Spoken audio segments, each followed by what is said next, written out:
Bom, então voltando aqui, a gente está caminhando agora na supersimetria tradicional, não nas supersimetrias heterótipas, da supersimetria que é a não quiral, né? Que ela tem ela tem o lado left e o lado right, a definição que é essa. Então daqui a gente vai poder ler, né, a transformação que vai nos dar a carga de supersimetria. É só fazer de novo aqui aquela expansão, vai ficar, faz a expansão em primeira ordem, retira o S de x θ e vai sobrar para nós, né? Então vamos ter essa parte aqui e vai sobrar para nós o ΔS, vai ficar I, epsilon barrado,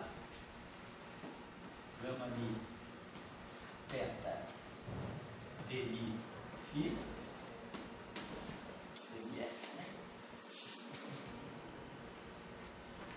E depois, na parte θ, nós vamos ter o epsilon,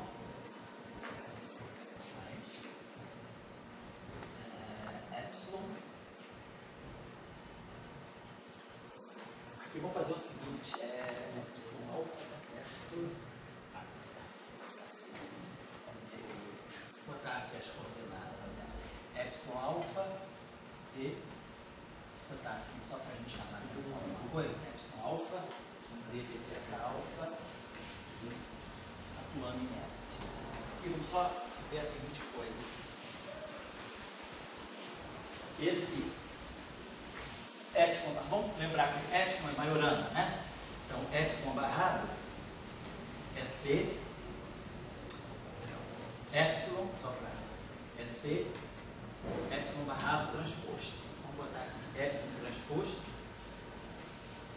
é menos epsilon barrado C. Porque o sinal menos, porque quando eu transpuser a matriz de conjugação de carga em duas dimensões, também ela é assimétrica. Então, a transposição da matriz de conjugação de carga me dá esse sinal menos aqui.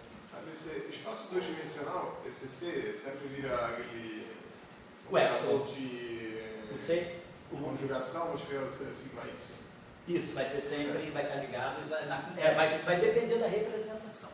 Quer dizer, esse C, a matriz de conjugação. Bom, se bem que se eu estou em duas dimensões, isso, você tem uma matriz antissimétrica em duas dimensões, ela necessariamente é um múltiplo da matriz epsilon de Leibniz, sem dúvida. Matriz 0, 1, menos 1, 0. Qualquer matriz antissimétrica, né? Porque uma matriz antissimétrica em duas dimensões tem sempre essa estrutura. Então, qualquer matriz antissimétrica é proporcional ao epsilon, né? Tá certo. Então, aqui nós vamos ter C, e aí aqui a gente inverte, vai ficar epsilon barrado, vai ficar menos epsilon transposto, C é menos 1. Vamos colocar assim. Então, só para a gente colocar isso aqui. Vamos botar assim, ΔS, aí aqui vamos ter menos I, epsilon transposto, C é menos 1, gama mi, θ. Só para poder uniformizar, ficar tudo com epsilon, por isso que eu estou colocando, tirando barrada. Ou então, tá, vamos fazer isso aqui por enquanto, menos 1 gama mi θ, dms, mais epsilon alfa.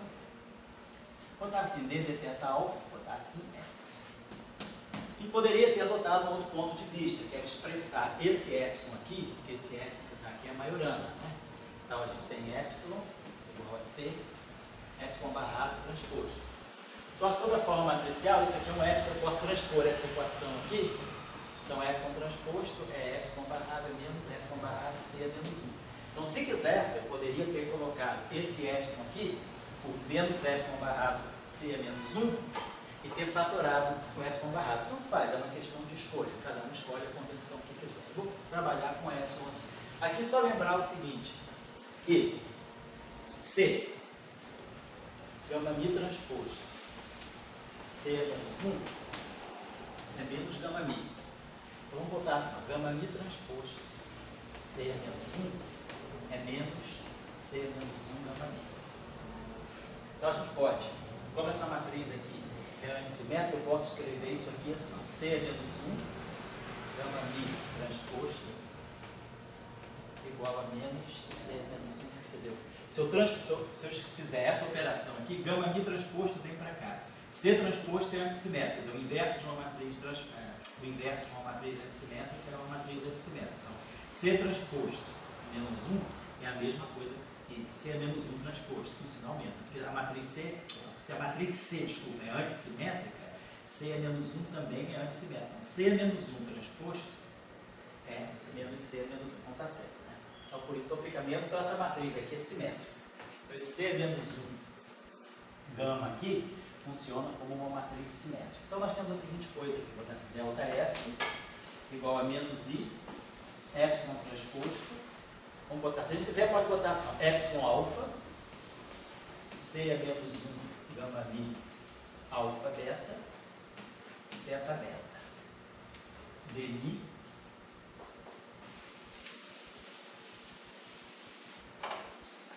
mais S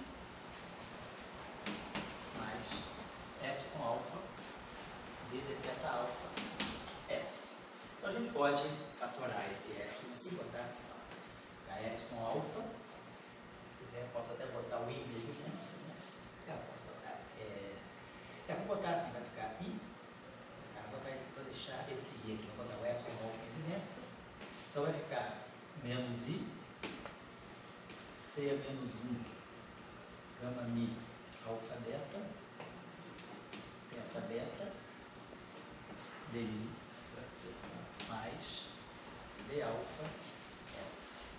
Então a gente vai chamar isso aqui do gerador do SUSE. Que alfa para nós vai ser d de beta alfa menos i. A gente pode até, se quiser, colocar assim, ó, C é menos 1, gama mi beta alfa, que é C é menos 1, gama mi alfa beta, beta beta, dmi. Então isso para nós aí é a matriz, o gerador, para nós a SUSE vai ser assim, delta S. Para nós a transformação de SUSE é isso aqui, epsilon alfa e alfa S. Aí de novo, quem conhece Q, automaticamente conhece a derivada. A derivada covariante de SUSE, ela é criada para anticomutar com o Q, para poder garantir que a transformação da derivada do supercampo também seja, que a derivada de um supercampo seja um supercampo, ou seja, eu quero que, se eu tirar qualquer derivada covariante de um supercampo, eu quero que isso aqui seja um supercampo.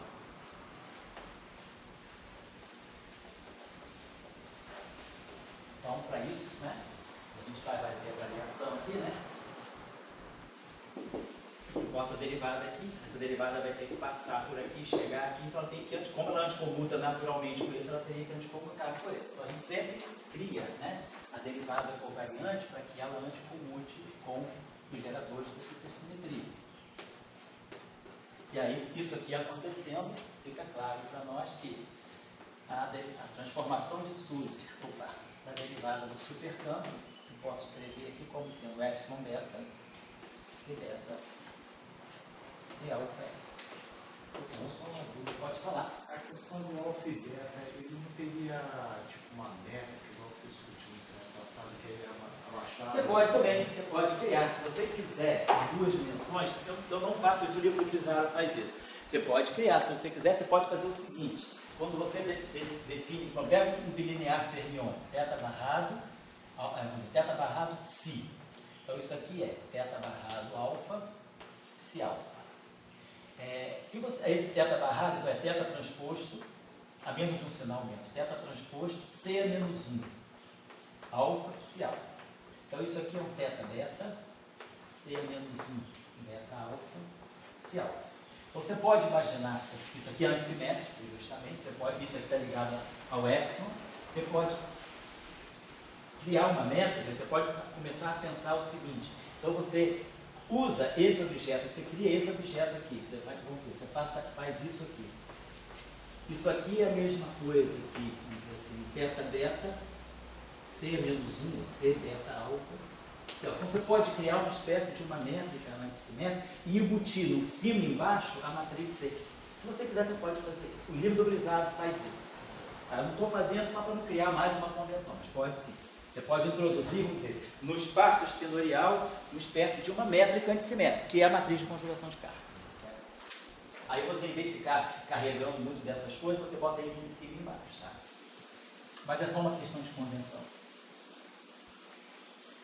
Eu prefiro assim, não acho a convenção deles muito bonita. Quando eu trabalhei, sempre que eu trabalhei em 2 e 3 dimensões, eu usava, para trabalho, eu usava muito a convenção deles, até porque realmente os referis são esse povo mesmo, né? Então não ficava, mas eu prefiro às vezes trabalhar numa convenção, mais sem convenção, para, às vezes a gente vincula muito coisas de supersimetria à convenção. Então eu acho que é bom que vocês também criem as convenções de vocês. De repente você fala, para mim é mais fácil trabalhar assim, contanto que você cria o teu modo de trabalhar e seja consistente, eu acho que isso é justificado. Porque às vezes a gente fica pegando a convenção dos outros e às vezes a gente não entende tudo completamente e acaba errando. Teve muito erro assim em supersimetria para o cara pegar, às vezes acabava misturando convenção do livro do Wesbacher com convenção do Grizzard. E aí dava um problema de sinal, sabe? Então acho que você fazendo as suas regrinhas, tudo bem. Depois, se você quiser criar a tua convenção, tudo bem, tá? Mas é só para deixar a gente mais livre disso. Mas pode sim. Bom, então a gente já sabe o que é derivada. Então vamos pensar, deixa eu apagar aqui uma coisinha. Se a gente quiser, por exemplo, formar, só para a gente ver uma coisa, formar um invariante de Lorentz, né, só para a gente pegar aqui o bilinear tipo, pegar dois espinores, psi barrado e Ki, só para a gente lembrar aqui. Se nós formos olhar isso aqui se esses espinores aqui são Majorano, né, isso aqui é Majorano, então isso aqui é psi transposto C a menos 1, Ki, se não menos, né, se isso aqui é Majorano. Isso aqui é psi barrado exatamente, psi transposto C a menos 1, Ki. Acho que é isso mesmo. É isso mesmo. Bom, então, isso aqui vai ser menos psi alfa, C a menos 1, alfa beta, Ki beta. Então, a gente, esse na verdade, esse psi barrado aqui, então é lembrar que tem isso aqui. Então, a gente poderia fazer o seguinte, que a gente, na verdade, tem a derivada, a nossa derivada covariante é d alfa, mas nada me impede de eu criar um objeto assim, d alfa, pegar um supercampo S, C menos 1, alfa beta, d beta, S. Quer dizer, o que eu estou formando aqui, se esse D alfa, né, se esse objeto aqui, né, essa derivada se comporta como um espinor, né, Majorano, então eu posso imaginar que isso aqui é algo do tipo D barrado S, ds. Basicamente, escrever isso aqui, eu estou formando um escalar de Lorentz nessa forma aqui. Aqui é mais evidente que isso aqui é um escalar de Lorentz. Isso aqui é fermiônico, é um espinor. Se esse campo S for um escalar, não importa, então essa derivada aqui forma com essa derivada aqui um escalar de Lorentz. Então, por que eu estou colocando isso? Vamos primeiro ver a estrutura do supercampo. Então, se eu pegar um supercampo, vou pegar um supercampo S geral. Vou pegar φ, então. Um supercampo genérico da supersimetria n igual a 1, n igual a 1, d igual a 2. A gente vai poder fazer expansão em beta. Então, vamos dizer, a primeira componente aqui vai ser um φ de xμ. Então, esse é um supercampo, aí eu estou usando S genérico. Então, vou botar S mesmo, porque é um supercampo genérico. Então, tem um supercampo qualquer, S. O primeiro campo componente aqui vai ser o S de xμ. Depois aqui a gente pode colocar a coordenada, né? Quer dizer, colocar aqui o θ barrado, pode botar aqui um θ, vamos dizer assim, θ alfa, e aqui eu vou ter que colocar um campo, vamos dizer assim, Ki alfa, né? Para poder formar. Também não é óbvio, né? Que se esse supercampo aqui é genérico, vamos deixar, vamos dizer, eu estou só contraindo esse índice, mas por imaginar que esse campo aqui não seja um escalar, que ele tem um índice, por exemplo, fermiônico.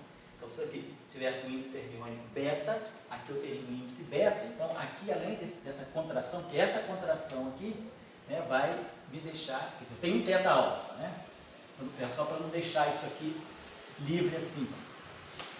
Aí, cara, tem um índice alfa sobrando, aqui não tem. Então, claro, esse índice alfa tem que estar contraído com o índice alfa aqui, mas pode haver outros índices aqui, que são os que tem aqui, só para ter uma ideia. Imaginar que esse supercampo seja um escalar. Então, isso aqui é um escalar, e aí aqui eu vou colocar θ alfa, Ki alfa. Isso aqui vai ter que ser, na verdade, um θ barrado Ki. Quem é esse Ki alfa, na verdade? Eu posso imaginar que esse campo Ki alfa é um C a menos 1, alfa beta, e um campo, sei lá, zeta beta. Então, isso aqui, na verdade, está formando um escalar, θ barrado zero. Agora, se esse campo aqui tiver um índice espinorial, vamos dizer que esse seja um espinorial, então vai ter que ter esse índice espinorial aqui. Então, esse campo aqui já não é mais um espinor, ele é um tensor de rank 2 no espaço espinorial. Portanto, um tensor de rank 2 no espaço espinorial pode conter um vetor. Estou só deixando esse índice aqui, a gente poderia até fazer assim, deixar um índice livre aqui. Aqui pode ter qualquer coisa, qualquer representação do grupo de Lorentz. Aqui vai carregar o mesmo índice e aqui vai carregar esse índice também. E aqui alguma coisa que vai ser do tipo θ barrado θ, que é o termo de θ2, no espaço fermiônico. Isso aqui é θ alfa, C é menos 1 alfa beta, θ beta, é o termo quadrático mais alto que eu posso escrever. Então, se quisesse também, podia colocar assim. Θ barrado θ, que é o termo mais alto, θ2, e aqui eu vou botar, sei lá, um campo F, com aqueles índices. Então, se esse campo aqui é um escalar, vamos dizer que agora eu tenho esse caso de um supercampo escalar. Então, vamos dizer que eu tenho esse φ aqui, vou colocar assim. Então, isso aqui vai ser um escalar, aí aqui eu vou ter θ alfa, aqui alfa, vou manter isso aqui, e aqui a gente vai ter θ barrado θ. Claro que esse termo aqui nada me impede, né, de reescrever como sendo um θ barrado zeta. É só lembrar que esse campo aqui, na verdade, eu poderia escrever como sendo um C menos 1, C menos 1, alfa beta, zeta beta. E isso aqui é um θ alfa. Então ficaria exatamente θ barrado zeta. Então vou escrever, ou posso escrever, se quiser, como isso aqui é um escalar, já posso escrever isso aqui assim. Já está implícito que isso aqui, na verdade, é um θ alfa, C menos 1 C alfa, que alfa. Então tá, escrevi. Então isso aqui é escalar, esse aqui é escalar. Se esse cara aqui é escalar real, e esse cara é maiorana, então isso aqui é real, isso aqui é real. Como esse é maiorana, para esse objeto aqui ser real, é preciso que o que seja maiorana. Então, se esse cara for real, esse é real, esse é maiorana e esse é real. Se esse for complexo, esse é complexo, esse é um campo de Dirac, que é normal, e esse é um campo complexo. Ele segue o padrão aqui. Se eu pegar, por exemplo, um supercampo espinorial, então a gente já está vendo o seguinte, o supercampo escalar, seja ele real ou complexo, ele não consegue absorver graus de liberdade vetoriais, ele é campo matéria mesmo. Escalares e um ferro. Certo. Se esse campo aqui é espinorial, então vamos chamar esse supercampo aqui de gama alfa. Vamos dizer que ele tem um índice gama alfa. Então, esse primeiro termo dele vai ter que ser um espinor axial. Depois ele vai ter um termo aqui que vai ser θ beta, e vamos colocar aqui um G θ alfa.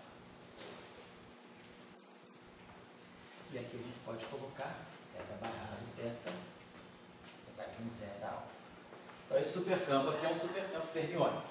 Não disse se é maiorano ou não, é um supercampo fermiônico. Pode ser Dirac, pode ser maiorano, pode ser Weyl, pode ser férmio de duas dimensões. Tem um índice fermiônico livre aqui. Então, esse aqui é férmio, esse aqui é férmio. Agora, esse aqui é o produto tensorial, né, de duas representações fermiônicas. Isso aqui é uma matriz no espaço espinorial. Essa matriz pode ser decomposta numa parte simétrica, mais uma parte antissimétrica.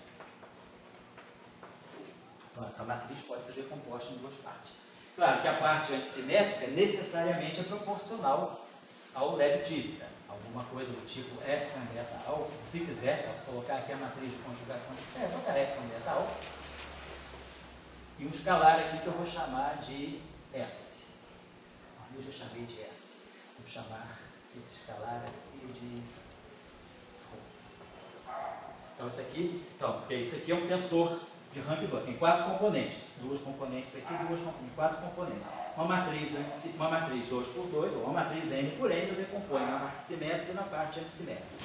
Só que a parte antissimétrica 2×2 necessariamente é equivalente a um escalar. Então, a matriz antissimétrica ela tem o conteúdo de um escalar. Então, aparece o campo escalar aqui. E agora essa matriz é simétrica. Mas aí, se a gente observar, as matrizes que a gente viu, C-1, gama mi, são matrizes simétricas. A gente tinha mostrado aqui, né? Há um campo. C-1, gama mi, é simétrico. Então, se essas matrizes aqui são simétricas, nada me impede de expressar o meu G beta alfa simétrico como sendo alguma coisa do tipo AMI C menos 1 gama mi beta alfa. Então, na verdade, essa matriz simétrica no espaço esquinorial, ela acomoda o vetor dentro dela. Então, o campo vetorial está aqui. O campo poderia ser um campo de gauge aqui. Então, a gente poderia escrever essa matriz aqui. Então, nada me impede de fazer essa definição. Pegar isso aqui como sendo um AMI C menos 1 gama mi beta alfa. Então, essa componente aqui tem 4 componentes, né? Tem quatro componentes, que é esse cara aqui é um escalar, então aqui tem 2 vezes 2, 4, esse cara aqui é um escalar. Aqui nós temos as componentes C menos 1, gama mi. Então, essa matriz aqui eu tenho gama 0, gama 1. Então, está me faltando um grau de liberdade aqui. Provavelmente, o que a gente pode pensar aqui é o seguinte, essa matriz aqui ela é simétrica, mas eu acho que não tem traço zero, né? Quer dizer, o traço de C menos 1 gama mi, deixa eu ver aqui se a gente fica a gente tem que C menos 1 gama mi. Se a matriz é simétrica, não necessariamente, a gente tem que contar os graus de liberdade. Quer dizer, aqui eu tenho 4 componentes, aqui eu tenho 3 componentes e aqui eu tenho uma componente, não dá 4. Só que, quando eu expandi essa matriz aqui na base simétrica, talvez esteja faltando aqui, vamos ver, a matriz gama 3. Né? Vamos ver essa combinação aqui. Se a gente pegar essa matriz aqui, a gente tem isso aqui, C, gama 3 transposto C menos 1, é igual a gama 3C. Então, vamos pegar aqui, gama 3 transposto C menos 1, C menos 1, gama 3, tá certo? Então, se eu escrever isso aqui, eu posso escrever isso aqui como sendo C menos 1, gama 3 transposto. Então, essa matriz aqui, essa matriz é antissimétrica, né? Porque isso aqui, se eu fizer a transposição aqui, isso aqui vai ficar gama 3 transposto, C transposto menos 1, que é menos C menos 1.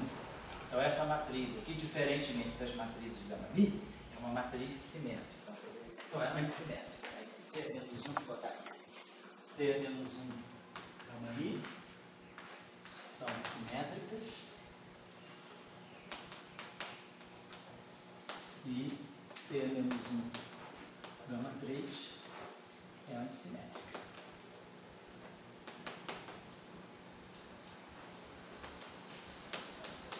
Tá certo. Então, vamos pensar o que a gente pode botar, quer dizer, aqui no traço, né? Porque se essa matriz aqui, vamos dar uma olhada, se a gente está na representação, só para ter uma olhadinha na representação, que eu posso, quer dizer, eu estou em 2 dimensões, né? Então eu preciso de um campo de gauge com 2 componentes, tá certo? Então esse mapeamento aqui do espaço esquinorial para o espaço-tempo, ele me dá as duas que eu preciso, C menos 1, gama 0, C menos 1, gama 1, tá certo? A antissimétrica está lá, tá? Então está me faltando uma matriz simétrica que eu possa colocar aqui. Então, ou seja, vou pensar aqui também uma outra coisa. Deixa eu apagar isso aqui, antes de fazer essa decomposição. Esse objeto aqui é simétrico. Vamos pegar a parte simétrica, matriz G alfa beta simétrica. Toda matriz simétrica pode ser escrita como uma matriz simétrica de traço nulo, mais a parte do traço. Vou botar aqui delta alfa beta e aqui o traço de G. Isso?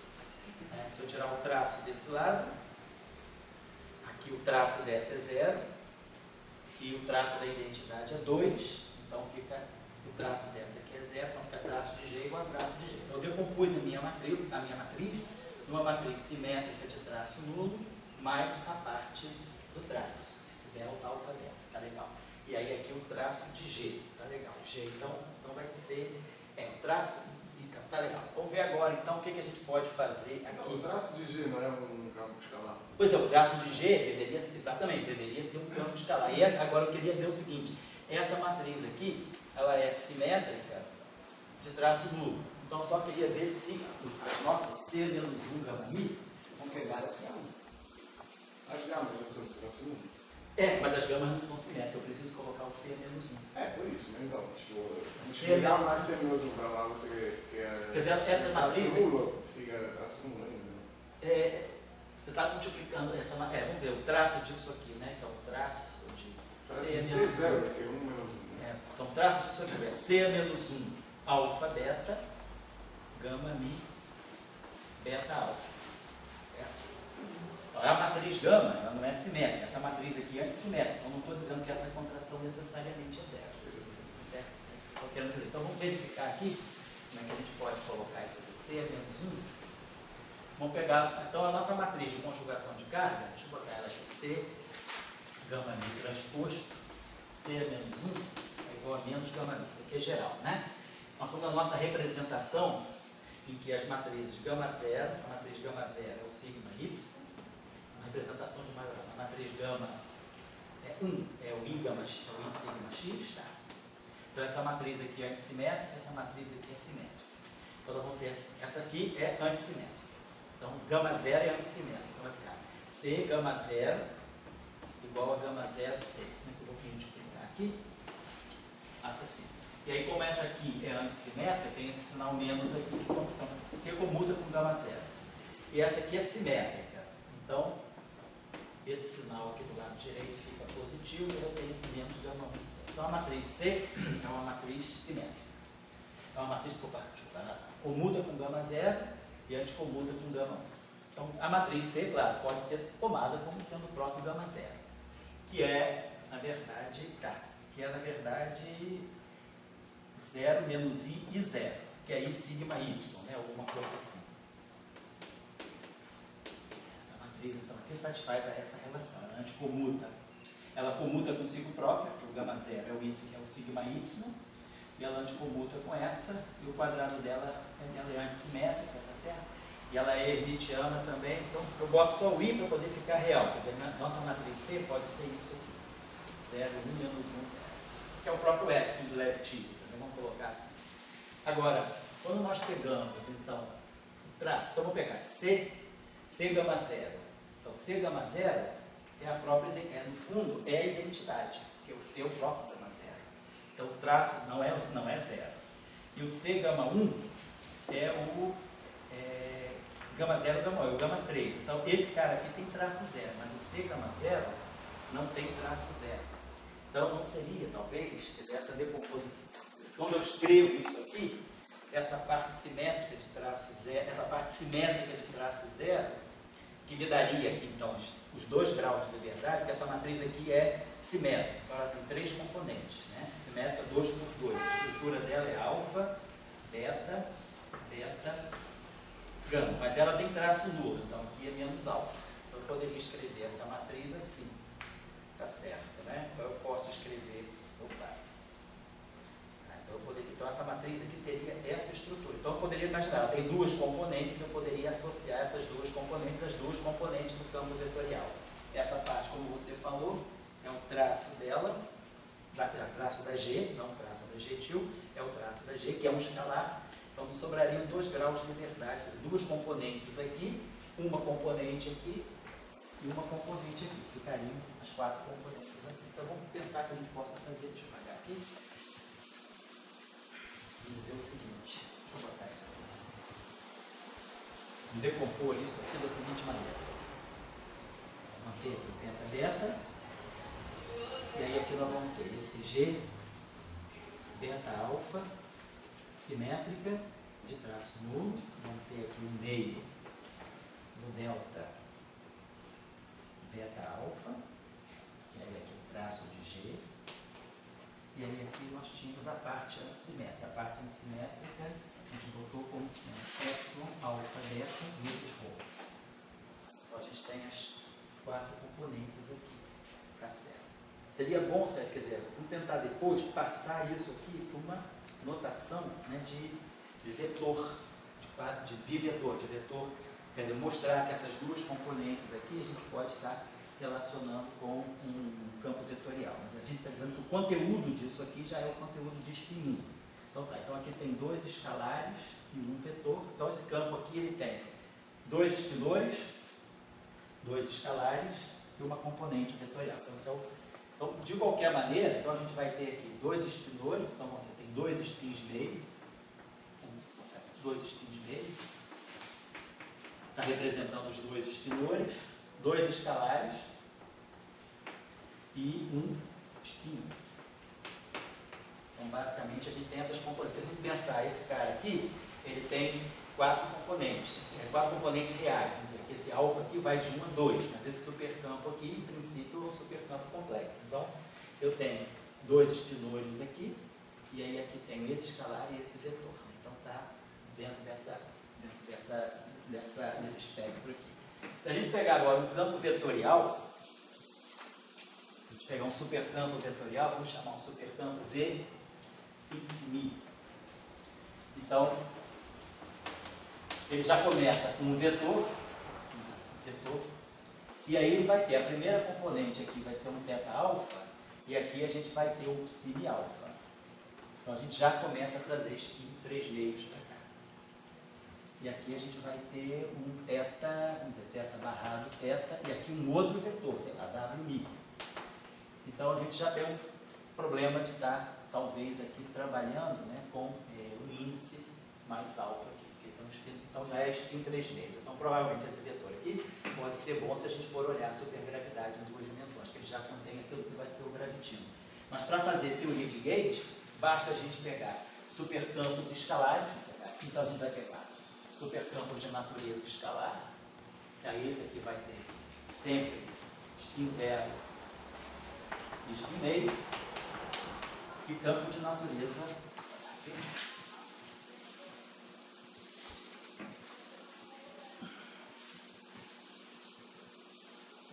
O campo fermiônico. A gente chamou de gama alfa.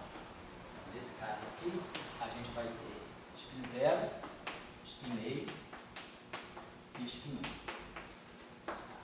Bom, então a gente provavelmente vai conseguir formar. Só queria melhorar as partes. Então a gente já definiu a derivada por variante já. Né? Derivada por variante era só trocar esse sinal aqui.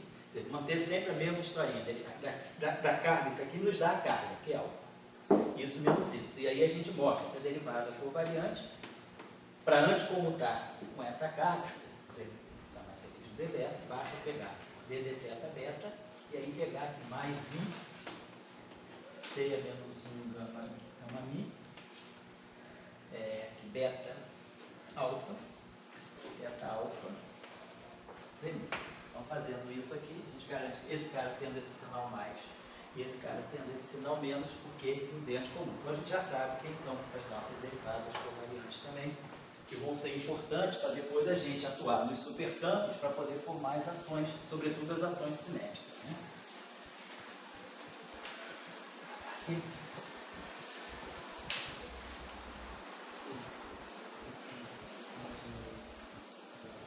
Vamos fazer o seguinte aqui.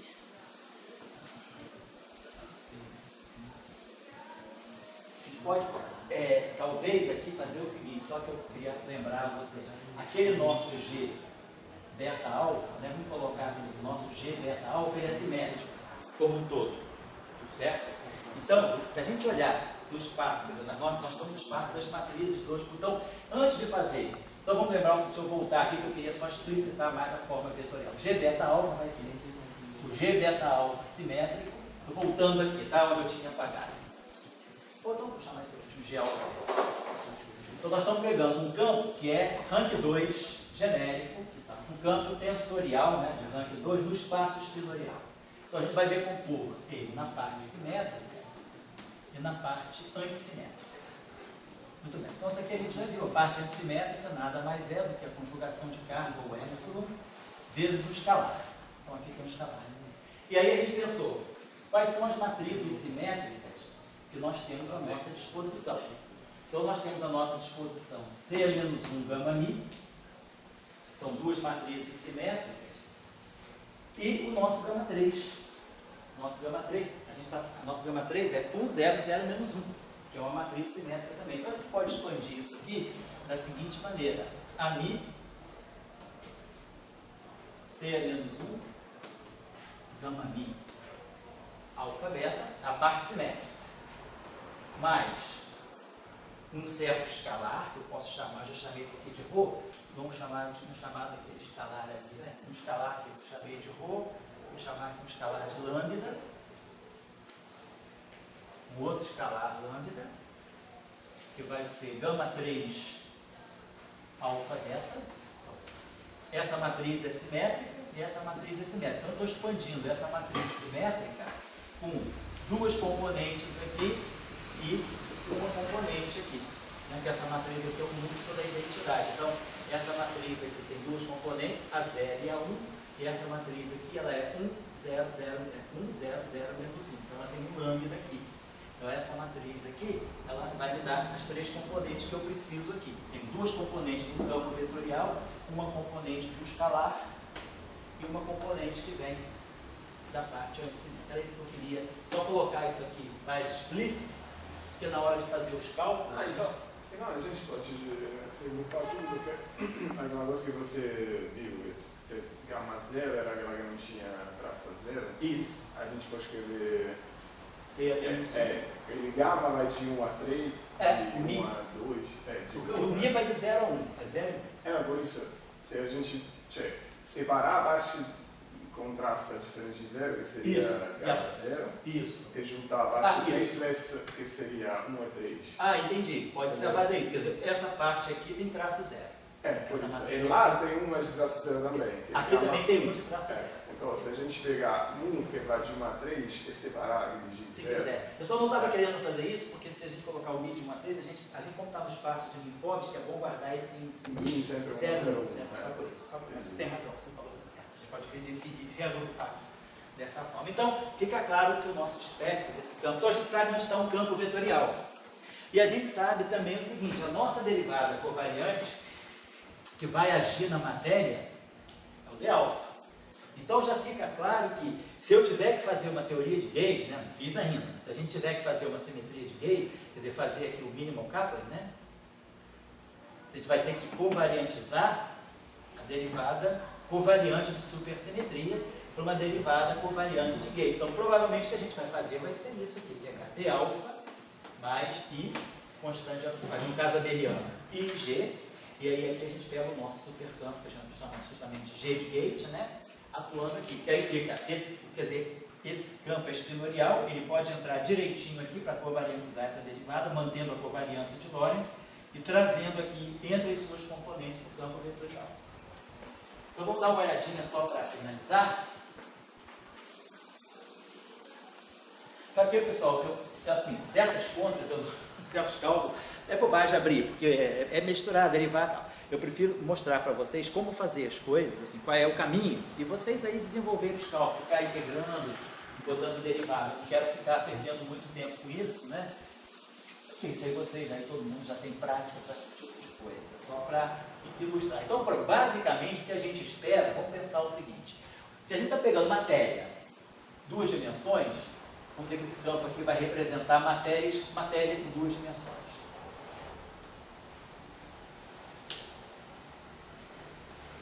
Então ele deve ter escalar e espinor. Então se esse supercampo aqui for um escalar, esse campo aqui é um escalar. Então, dimensão canônica 0, dimensão canônica 0. Quando nós colocarmos aqui, não estou dizendo que esse escalar é real, não, é um escalar complexo em geral. E aqui a gente pode colocar o nosso θ barrado e um π, ou um psi, se quiser. Então, a gente sabe que a variável θ, ela tem sempre dimensão de massa a menos meio, né? Por causa da transformação de SUSY. Θ' igual a θ mais epsilon. X' igual a x mais i, epsilon barrado, gama θ. Então, dimensão de massa menos 1. Esses dois têm a mesma dimensão, então fica menos meio, menos meio. Então, θ tem sempre dimensão de massa menos meio. Então, se esse cara aqui tem dimensão canônica de massa 0, que é um típico campo escalar de duas dimensões, a dimensão canônica em duas dimensões é campo escalar de massa 0, dimensão de massa 0, então esse cara aqui é massa menos meio, então esse cara aqui corresponde realmente a um férmio tipo Dirac. A dimensão canônica de um férmio físico é massa meio, em duas dimensões, né? Em 4 dimensões é 3 meios. E aí aqui a gente pode colocar o termo, que vai ser θ barrado θ, e aqui colocar o E. Esse cara aqui então vai ter dimensão de massa. Então esse cara aqui é massa menos 1. E esse é massa. Então a gente vê que um escalar com dimensão de massa em duas dimensões não é o escalar canônico, não é o escalar usual. Como pode ser que ele venha a ser um campo auxiliar. Tem tudo para ser um campo auxiliar. Por quê? Porque se eu pegar uma ação desse tipo, isso aqui tem dimensão de massa menos 2, e isso aqui tem dimensão de massa A2. Então deixa uma ação adimensional. Então, provavelmente esse campo pode aparecer numa ação através desse termo. Esse campo aqui tem tudo para aparecer numa ação através desse termo. Que a dimensão de massa dele é 0. E esse aqui está bem na direção do Dirac. Alguma coisa do tipo psi barrado, I, gama mi, dmi, psi. Massa meio, massa 1, massa 2. Então, esse supercampo já está bem assim, encaminhado para ser realmente a matéria escalar. E aí agora a gente precisa gerar os termos cinéticos. Né? Então, como é que eu vou gerar o termo cinético do φ? Lembrando que o φ não tem componente θ nenhuma. Então, o φ precisa receber componente θ em derivada. E aí a gente sabe que a derivada covariante ela tem essa estrutura aqui. B de θ alfa, a gente botou aqui, eu acho que botou menos, né? Menos I, C é menos 1, gama mi, alfa beta, dmi. Então, isso aqui é a nossa derivada covariante. Então, a nossa derivada covariante, ela atribui uma derivada em θ. Nesse superespaço, eu vou precisar integrar, agora sim, d2x, dθ barrado, dθ. Ou seja, esse elemento nosso de integração, ele é dθ alfa, C é menos 1 alfa beta, dθ beta. Então eu vou precisar, na verdade, derivar em relação a θ, né? Porque isso aqui, na verdade, funciona como uma derivada em relação a θ. Isso aqui funciona como uma derivada em relação a θ. Então eu vou precisar, para poder gerar um termo cinético de φ, que é dmi-φ, eu vou precisar ter dois θs. Então, esse termo aqui é bem interessante, porque se eu fizer algo desse tipo, d alfa φ está C é menos 1 alfa beta, d beta φ, eu estou escrevendo um escalar de Lorentz. E ao mesmo tempo, esse termo aqui vai produzir um θ, uma derivada. Esse termo aqui vai produzir outro θ com essa derivada. Aqui eu tenho C menos 1 alfa beta, beta, beta, isso tudo que vai dar traço de gama mi, gama ni. Então eu vou produzir aqui, esse termo aqui, ele vai me trazer alguma coisa, como C menos 1, vamos dizer, C menos 1, gama mi, dmi. Claro, vai trazer o θ também, mas esse θ vai ser integrado depois. Esse termo aqui vai me trazer o C menos 1, gama ni, dmi. Então, esse φ estar aqui vai estar com dmi, esse φ aqui vai estar com dni, e essa matriz aqui vai justamente gerar, como está tudo alfa, beta, beta, eu vou gerar um traço, que vai me dar o traço do produto de matrizes gama. E aí eu vou ter o traço de gama mini, é eta mini, e vai gerar o termo cinético. Então, esse termo aqui, ele vai poder dar origem, no final de tudo, ao termo cinético do φ. Então, realmente a gente pode propor essa ação como sendo a ação de partida para a matéria. O resto tudo é só os índices se casarem para dar os traços certinho, quer dizer, tudo vai ser automaticamente covariante. Né? Então, a gente vai ter aí, a nossa proposta, então, é que a ação de matéria vai ter essa estrutura aqui. Eu posso botar um parâmetro aqui, chamar esse parâmetro aqui de alfa, que eu vou calibrar no final para dar os termos certos. O que eu espero que o termo de Dirac, que o campo de Dirac, que o campo de Klein-Gordon seja dessa forma. dmi-φ está dmi-φ. Não é um campo real, é um campo complexo, então não tem o fator meio. Então eu espero que esse alfa pode ser que seja um I menos I no final do dia, o que eu quero é tirar esse termo para o termo cinético, esse termo aqui para Dirac e esse termo aqui para o F. Sair alguma coisa daqui, F estar F, porque esse F aqui já tem dois θs. Então, aqueles, né, quando eu multiplicar, quer dizer, na verdade eu vou produzir θ barrado. Quando eu tirar a derivada, né, a derivada d de θ alfa vai comer um θ, vai produzir um θf. O outro d alfa do f, φ, vai comer um outro θ. Então, quando eu juntar esse cara com esse cara, eu vou estar trazendo o θ, o f com um θ só e o outro f com um θ só. Então, eu fico com dois θs que vão ser integrados e sobra ff. Então, naturalmente, esse termo aqui aparece, né, quando a derivada, né, quando a gente tiver a derivada de alfa atuando em θ barrado θf do primeiro supercampo e a derivada de beta atuando no θ barrado θf do outro supercampo. E aí vai ficar, aqui sobra um θ, porque isso aqui eu transformo em θc, né? Então vai sobrar um θ aqui, vai sobrar um θ aqui. Quando eles se multiplicarem, eu vou ter dois θs, f estar f. E a integração come os dois θs e sobra o termo f estar f. Então esse termo resolve tudo para nós. S, botamos aqui d2x, botamos aqui d2θ, entendendo que d2θ é dθ barrado dθ.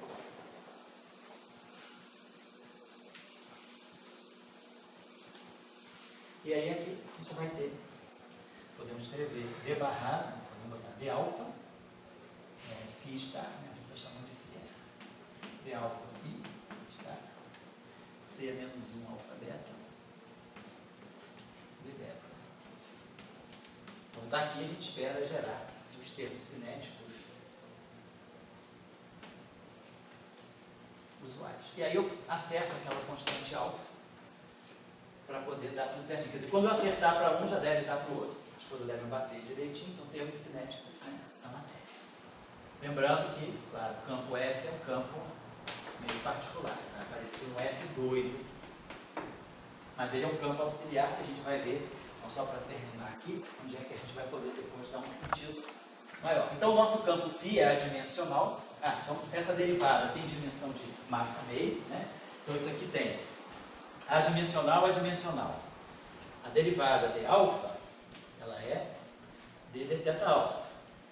Então, ela tem dimensão de como derivada. Então, como θ tem dimensão de massa menos meio, ela tem dimensão de massa meio. Então, aqui eu tenho massa meio, massa meio. dθ se comporta como d de θ, que é variável grassmanniana. Então, o elemento de integração não tem dimensão de θ, tem dimensão de derivada de θ. Então, ele é massa meio também. Então, isso aqui vai produzir massa meio com massa meio. Então, isso aqui vai dar a dimensão de massa 1. Esse aqui é massa meio. O φ é adimensional. E esse aqui é massa meio. Então, a gente foi para a dimensão canônica 2 certinho, para o lagrangiano que está dentro da ação. Então, aqui deve sair tudo. E aí, a gente vai precisar pensar na massa. Mas a gente que já estudou o verso unido em 4 dimensões, sabe que quando aparece um termo campo auxiliar, ele pode estar fazendo o papel, ele já tem dimensão de massa. Então ele pode estar fazendo o papel da massa. Então a gente espera que um termo desse tipo, algo desse tipo, bota aqui, será um parâmetro beta, que depois eu acerto. A gente pode botar aqui. Então, esse termo d2θ tem dimensão de massa. Boto aqui um parâmetro de massa m, boto aqui φ estar e boto aqui φ. Então, esse cara aqui tem dimensão de massa, esse é um parâmetro de massa, dimensão 2. Adimensional, adimensional. Isso aqui fica sendo um parâmetro numérico, que eu vou acertar depois. Então, o que nós esperamos tirar daqui, fazendo essa integração em θ, como a gente já lembra do caso do verso unido, não vai sair um termo φ estar φ. Vai sair alguma coisa do tipo m φ estar f. Que aí quando eu eliminar o campo auxiliar, né, eu tenho f estar f, ele vai dar m φ estar, m φ estar. Então o termo de massa deve sair depois que eu eliminar pelas equações de campo o f, porque ele é um campo algébrico, ele é um campo auxiliar. Então daqui sai esse termo, deve sair o termo de Dirac, algo desse tipo. São os dois termos que a gente espera sair daí. E aí a gente gerou o lagrangiano de massa. E aí agora a gente precisa gerar os acoplamentos. A a gente sabe que esse campo aqui, então esses campos aqui são adimensionais. A gente sabe que em duas dimensões, né, as teorias escalares são super renormalizáveis, porque os acoplamentos têm dimensão de massa, né? Então a gente vai ter, então a gente pode gerar acoplamentos do tipo, sei lá, botar aqui um parâmetro gama, tá? Coisas desse tipo aqui. Eu boto um parâmetro G, por exemplo, e aqui eu vou colocar aqui um polinômio que eu posso escrever em fim estar. Então aqui, claro que esse polinômio vão ter que ter parâmetros, né? Aqui tem dimensão de massa, então vou ter que ter alguma coisa com dimensão de massa, porque os campos escalares são adimensionais.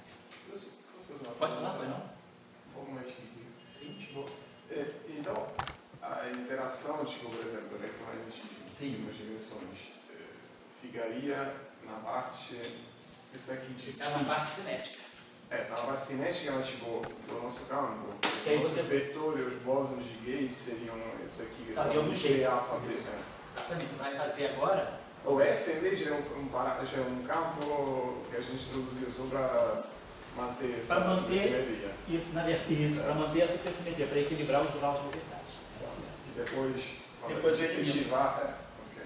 Então, isso aqui não é físico, porque está físico. Não é físico. O que é físico é o φ e o ψ. Okay. Na matéria, né? Então esse d alfa aqui, ele vai vir para cá. Então, a gente vai definir agora isso aqui. Vai ser d alfa φ. Ele aqui coloca a constante de acoplamento de gauge. O campo, que vai conter o campo de gauge, φ. Então, a gente espera que agora as interações de gauge venham daqui. Agora a questão é, agora precisa gerar o campo de Maxwell. Né? Então, porque o G alfa está aqui. Então, a gente já viu que o G alfa, né, ele tem dentro dele o AMI. Então, o campo de gauge está aqui.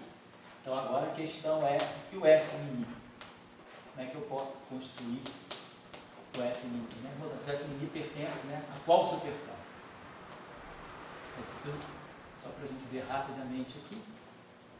Então, a coisa importante que a gente tem que ver é como é que, primeiro, para construir o F como supercampo field strength, tem que ser alguma coisa invariante de gauge. Mas para ser invariante de gauge, a primeira coisa que eu preciso saber é qual é a transformação de gauge do supercampo potencial de gauge. Eu sei que o AMI vai em AMI mais dm alfa, mais o G alfa. O AMI vai em AMI mais o dm de um parâmetro. Então, o que a gente precisa ver é como o supercampo G se transforma. Porque, na verdade, a gente tem dois gauges, não? Porque a gente tem um pouco e a gente tem aquele lambda. Isso, só que a gente vai observar, isso é importante. Quando você tirar a transformação de gauge do G, você vai ver se aquele ρ e se aquele lambda se transformam também ou não. Será que a transformação de gauge vai ver? O que é por isso? A gente tem dois elementos para mexer, para manter a transformação de gauge. Exatamente. A gente tem que ver então agora, quer dizer, a nossa transformação de gauge seria isso, né? Filinha, né? Vai ser exponencial. Claro, esse cara aqui, quando multiplicar, quando eu fizer a transformação de gauge, eu vou imaginar que eu vou fazer a transformação de gauge colocando aqui a exponencial, vou colocar aqui I, G, colocamos a carga, eu declarei a carga aqui, a gente pode declarar a carga aqui, constante de acoplamento, a carga abeliana, campo de gauge, enfim. Então a transformação vai ser IG, vou botar aqui um supercampo lambda, e aqui o φ. Eu sei que a gente tem um supercampo global. E aí, claro, φ estar, φ é automaticamente invariante de gauge, tudo isso aqui é global. Agora, é a derivada também, a derivada passa por aqui. Mas se esse supercampo aqui se tornar local, o que nós vamos precisar? Nós vamos precisar que essa derivada aqui, para ser covariante, ela se transforme da mesma forma que o supercampo. I, G, Q, lambda, nada alfa, φ. E aí, claro, eu agora substituo isso aqui pela derivada usual de alfa e substituo aqui e pela conexão de gauge. Então, daqui deve sair para nós alguma coisa assim, G' alfa, G alfa, mais deve dar alguma coisa assim, né? D alfa lambda. Quer dizer, só fazer a transformação aqui. Aqui eu tenho I, quer dizer, isso aqui vai ser D alfa do filhinho mais I, G, Q, G alfa' fininha. A transformação de gate desse lado, a derivada aqui, quem se transforma aqui do lado direito, nós temos a exponencial aqui, I, G, que lambda é um supercampo que contém o parâmetro de gate, e aqui nós temos D alfa mais I, G, Q, G alfa φ. Olha lá. A lambda em si é um outro supercampo? É um outro supercampo. Ok.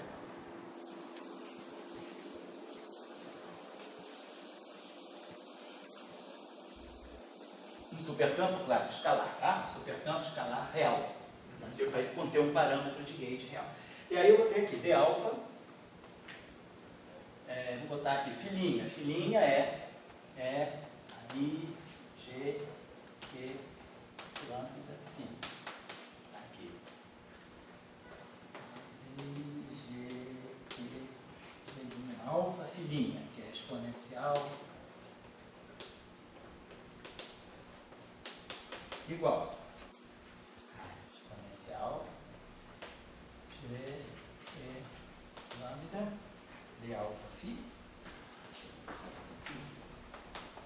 mais exponencial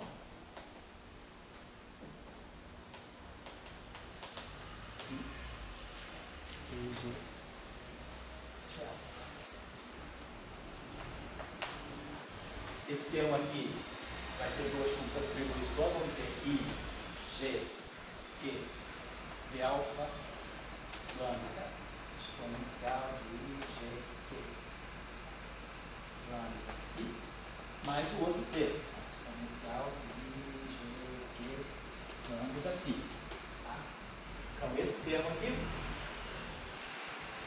vai bater D alfa. Então esse termo aqui, cancela esse termo aqui. Depois, essas exponenciais todas se cancelam. E aí sobra para nós exatamente isso, né? Esse G' alfa aqui. Vou dividir tudo por IGQ, IGQ, IGQ, IGQ. Então D' alfa vai ficar, G' alfa vai ficar G alfa menos D alfa lá.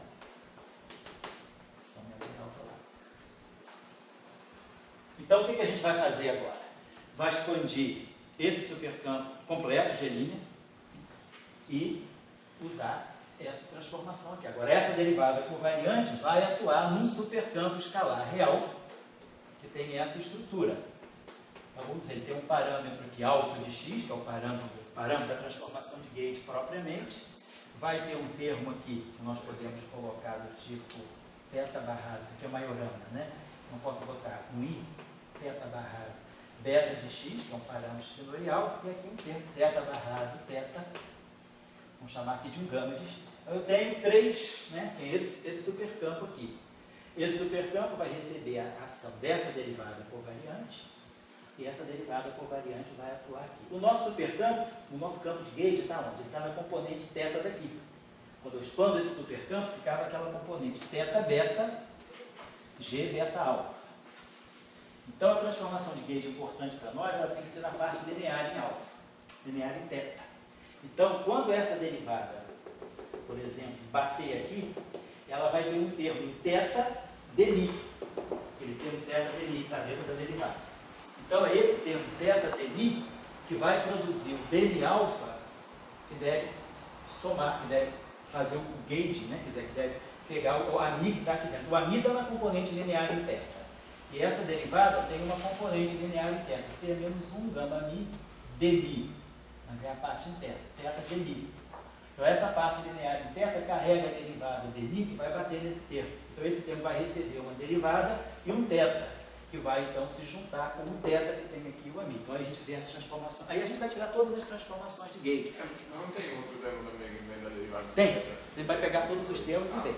Certo? Aí, o que a gente vai ter que ver aqui, então, é a transformação de todas as componentes do campo G. Certo? E aí você vê que então, você consegue gerar uma descrição de gás, sabendo que agora essa transformação aqui é a transformação de gauge. O que nós esperamos? Nós esperamos agora construir um field strength que seja invariante de gauge. E aí a pergunta é, quem será? Como é que eu posso agora construir a partir do G alfa? Ele vai ter que me levar agora a um supercampo, né?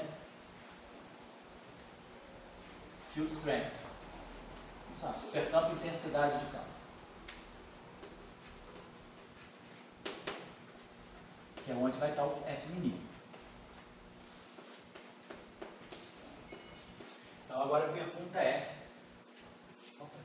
então o F mini, eu vou ter que construir então a partir do G, então a gente vai construir um supercampo, sei lá, vamos chamar de H, que vai ser construído em termos de derivadas e de G. De tal maneira que ele seja invariante.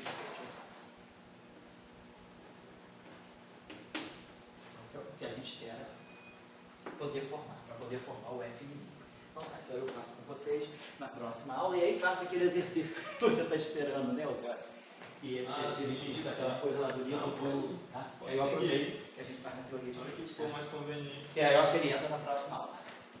Bom, então, basicamente a gente já consegue construir. Então, vocês veem, a questão da supersimetria em si ela é simples. A questão é, todo o problema está na álgebra espinorial, é você escolher os espinores certos, às vezes a representação certa, mas depois que você escolhe as suas coordenadas e formula o teu superespaço, aí você segue o procedimento, tira as cargas, tira as derivadas covariantes, e aí, por análise dimensional mesmo, você começa a formar as ações. É tão simples quanto isso. Tá? Mas não significa que não tem um certo trabalho algébrico às vezes, é só isso. Beleza, então a gente se vê. Semana que vem, dia 29, deveria ter aula de campos quânticos, mas eu tenho um compromisso de um dia inteiro lá em Petrópolis, eu não vou poder dar aula. Então eu vou ter que marcar a aula de campos quânticos num horário extra da outra semana, porque nessa semana eu vou estar praticamente quase todo dia fora. Vou ter que ir para Ceará, depois tem uma tese na UF, depois tem a greve também. Então, e sábado eu tenho que ir para Petrópolis. Então eu vou fazer o seguinte, na outra semana, na primeira semana de maio, eu marco uma noite para a gente fazer. O Google está dando curso às 4. O pessoal da UES está sabendo do teu curso? Eu acho que eu sabia naquele do primeiro dia de aula você comentou. Né? Ah, comentei, né? Mas porque o Gustavo está dando. Memorização assim. Ele começou às quintas-feiras, de 6 às 8. E o Gustavo vai fazer uma coisa mesmo sistemática. Vai fazer 6 aulas do primeiro ciclo, é isso? Quantas aulas? Não. É um primeiro ciclo. Primeiro ciclo, acho que por volta de 16. Ah, 16. Ah, 16, está certo. Então tá. Então tem esse primeiro ciclo. Então é sextas, quintas, de 6 às 8. Então na outra semana, né, que eu vou poder trabalhar, então essa aula de sábado, dia 29 de abril, eu devo estar jogando para o dia 2 ou 3 de maio, à noitinha aqui. E vai estar gravada, não tem problema nenhum. E aí, no outro sábado, a gente faz campo quântico. Semana que vem seria campos quânticos, mas eu estou fora. Então, eu vou jogar campos quânticos para o meio da semana e lá no dia 6 de maio eu faço nossa aula e volto para a supersimetria, tá bom? Então, eu vou compensar a aula do dia 29 na semana que vem. Mas é aí a aula do curso de campos quânticos, tá bom? Só porque eu não vou poder estar aqui sábado.